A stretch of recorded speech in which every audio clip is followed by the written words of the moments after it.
95% of our life is coming from the programs of how to live life that we get in the first 7 years of life. And that's why poor people stay poor and rich people stay rich. The movie The Matrix is not science fiction. It's a documentary. Every human, first 7 years is hypnosis. The brain of a child under 7 is in a lower vibrational frequency. When you put wires on a person's head, you read electroencephalograph, reading brain activity. A child below 7 has a lower vibration than consciousness. It's called theta. Theta is imagination. That's how kids play tea party with mud pies, but to them it's a real thing. A kid rides a broom, it's a horse. That's theta, imagination. Theta is also hypnosis. And the idea is this: before you can become conscious, if you don't have any programs, what are you going to be conscious of? So nature makes the first 7 years. What kind of programs are required to live on this planet? I say, how do you get them? Theta is hypnosis. You just watch. You watch your parents, you watch your siblings and your community, because you have to learn how many 100,000 rules. Think about it. Just to be a functional member of a family and a functional member of a community, there are rules. Teach an infant these rules. You don't have to. First 7 years, they just observe it and just download it. And then I say, well, why is it relevant? Because this is the unfortunate fact. 95% of our life comes from those programs in the subconscious. Every day, only about 5% of their life are you using conscious, which is creative. 5%. And you don't see it because it's called subconscious, below conscious. And the Jesuits, for 400 years, they were boasting. People didn't understand. They say, give me a child until it's 7 and I will show you the man. They've been saying that for 400 years because they knew 7 years was the program period. And 95% of your life after that will be whatever that program is. A child isn't functioning in consciousness until after 7. Before 7 is direct record. Whatever you just said, I just recorded it. So if the parent gets mad at the child, says, you don't deserve that, you don't deserve this, go. The child is not consciously understanding what you mean. Child's just recorded, I do not deserve. Now, if I hear that several times, especially in an emotional situation, because that downloads it faster. Now I'm 40, 50 years old. What is my behavior 95% of the time? And the answer is, well, it comes from the program. I do not deserve. Well, that means unconsciously I will sabotage myself to make sure that the program is correct. I'm making the program true by adjusting the behavior to meet the program.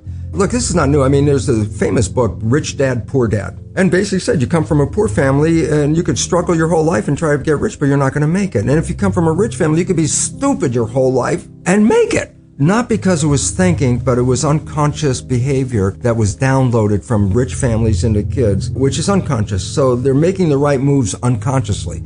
If they engage their conscious mind, then they look stupid, but it's unconscious. And that's the same thing with poor people. Poor people have beliefs from the family. Oh, you can't make it. Life's a struggle. Things are hard. Who do you think you are? And if that's the program you get, then 95% of the day you will sabotage yourself. And that's why poor people stay poor and rich people stay rich, because the programming. Before I put this knowledge into effect, and I use the word put into effect, why? I had the knowledge academically. It's like, oh my God, look at the research. What does it mean? I understood it from the level. And with all that knowledge, it didn't change my life. People read self-help books. I go, well, you read the book. You got a lot of knowledge. Is your life changed? No, but you got a lot of knowledge. And so here's the difference. The conscious mind is creative and can learn in any number of ways. Read a self-help book, go to a lecture, listen to this, and conscious mind's going to get some awareness. But subconscious mind doesn't learn that way. Subconscious mind learns in two fundamental ways naturally. Hypnosis, which is the first 7 years. And after age 7, how do you put new programs in? Repetition, practice. You want to drive a car? You didn't learn how by just getting in the seat and put the key in. You had to practice driving the car. You want to learn the alphabet. How many times did you go from A to Z? Try to go to A to Z before you can complete it. Once you completed it, you didn't have to go back and do it again. So 2 phases. You want to train the subconscious mind? Hypnosis, repetition. I like the last one because there's a new phrase that's bandied about called fake it till you make it. Meaning, if you're not a happy person, I say you want to be a happy person, then repeat all the time, I'm happy, I'm happy. Well, you don't look happy or anything. No, who am I talking to? By repetition, I'm talking to subconscious. If subconscious gets, I am happy, and 95% of your life comes from that subconscious, there will be a point once the subconscious got, I am happy, you don't have to say it again. It'll be automatic. It's repetitive, and that's the secret part. Putting a sticky note on the refrigerator is more like a suggestion, but it's not a repetition. So it doesn't work very well. Repetition is a habit. It's making habit. So you got to do something religiously in a sense of repeating it to make it work. Every night when you go to bed, Just when you're falling off into sleep, consciousness is disconnecting. The next period of your brain operation while your consciousness is disconnected is theta, which is the same brain function as in the first 7 years. So if you put a pair of earphones on at night with a program of what you would like to be true in your life, as soon as your conscious mind disconnects, that program is playing. It's not playing into your conscious mind. That's shut off. It's now going straight into the subconscious mind. So it's called auto-hypnosis. You don't need to go see a hypnotherapist. You just have to pick out what program would you like to have that you don't have. 95% of your life is coming from the subconscious. Your life is a printout of your subconscious behavior. So you don't have to try and think about what happened. I just say, look at your life. The things you like that come into your life come in because you have a program that supports them. But anything you struggle with, work hard at, put a lot of effort into making it happen, why you're working so hard, inevitably you have a program that doesn't support that conclusion and you're trying to override the program. So you don't need to do a lot of shrink and psychology stuff. You just look at your life and say, where am I struggling? Because wherever you're struggling, inevitably it's a program in your subconscious that does not support that destination you've been looking for.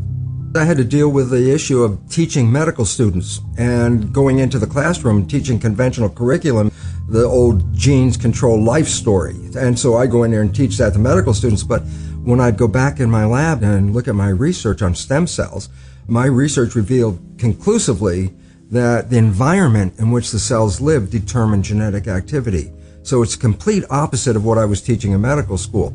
And the difference is profound. The conventional story, almost everybody's programmed with genes turn on and off, and then they control the character of your life. And if you buy that story, which I did and which I was teaching, it really means that we're victims of our heredity. We didn't pick the genes as far as we know. You don't like the traits, you can't change the genes, and the genes appear to turn on and off by themselves. All of a sudden you see your life is not under your control, it's under the control of the genes. And a lot of people feel that way looking at their family history and going, oh my goodness, I might have the genes for cancer or whatever it is.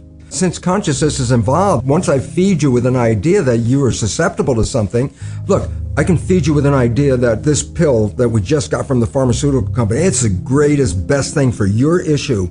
And I give you this pill and you get better. And then later you find out it was a sugar pill and everybody goes, yeah, that's called the placebo effect. And I go, what does it really mean?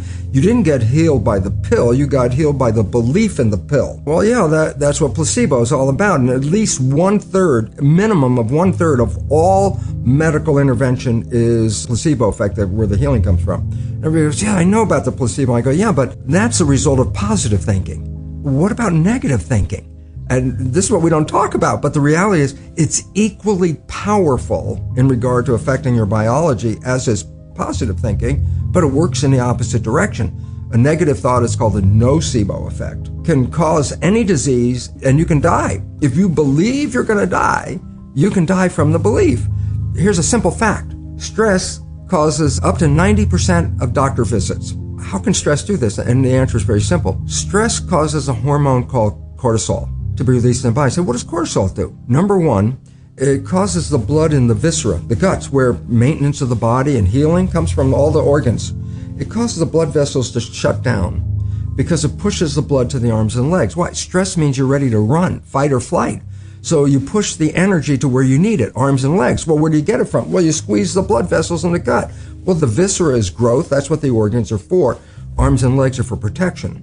If I'm in protection, I shut off growth. And more importantly, stress hormones shut off the immune system. The reason is just energy. The idea is if you're being chased by a tiger and you have a bacterial infection, how do you want to split the energy? How much energy you want to run away and how much you want to fight with the immune system? The answer is the hell with the bacterium. I mean, if the tiger catches you, the bacteria is useless. It's meaningless, you know? So when you're in stress hormones shut down the immune system to conserve energy. Does the immune system use energy? Of course. If you've ever been really sick, you never even got out of bed, you have no energy. And if you're in fight or flight mode, you need the energy to deal with the world. So stress hormones physically shut off the immune system. When you're under stress, that's when sickness starts to show up.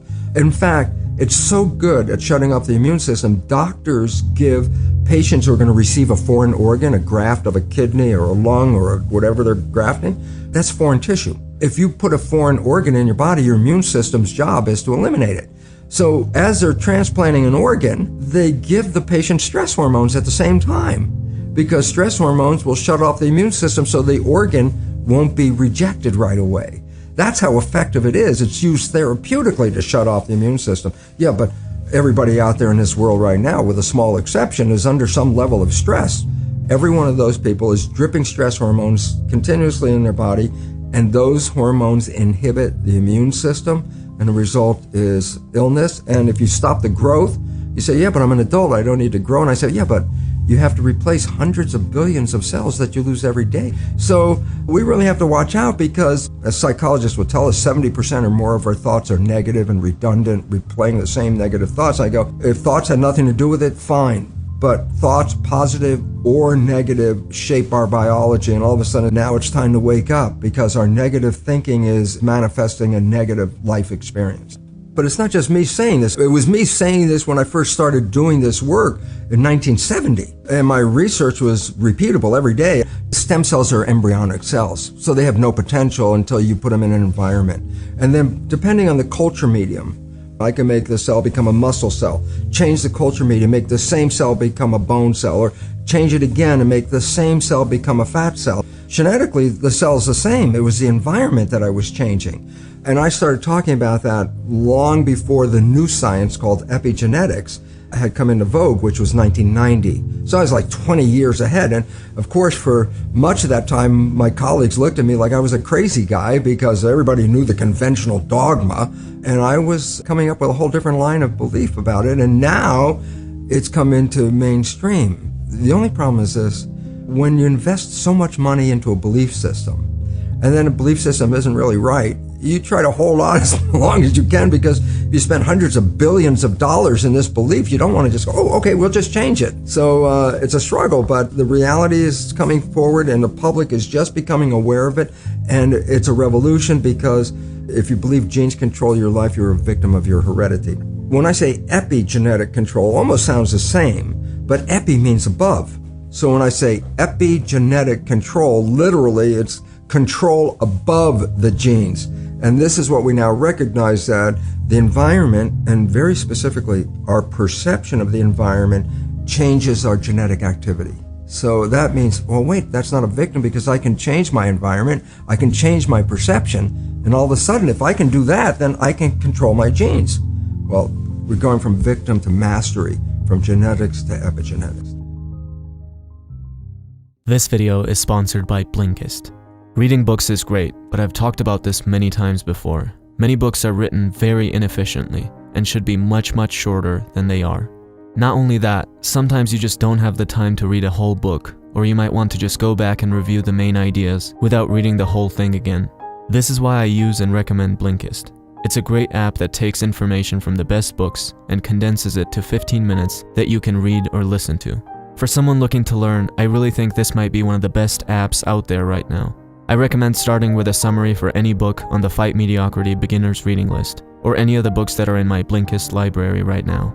If that sounds good, head over to blinkist.com/fightmediocrity or click the link in the description below. You can give it a try for 7 days completely free, and if you don't want to continue, you can cancel at any time.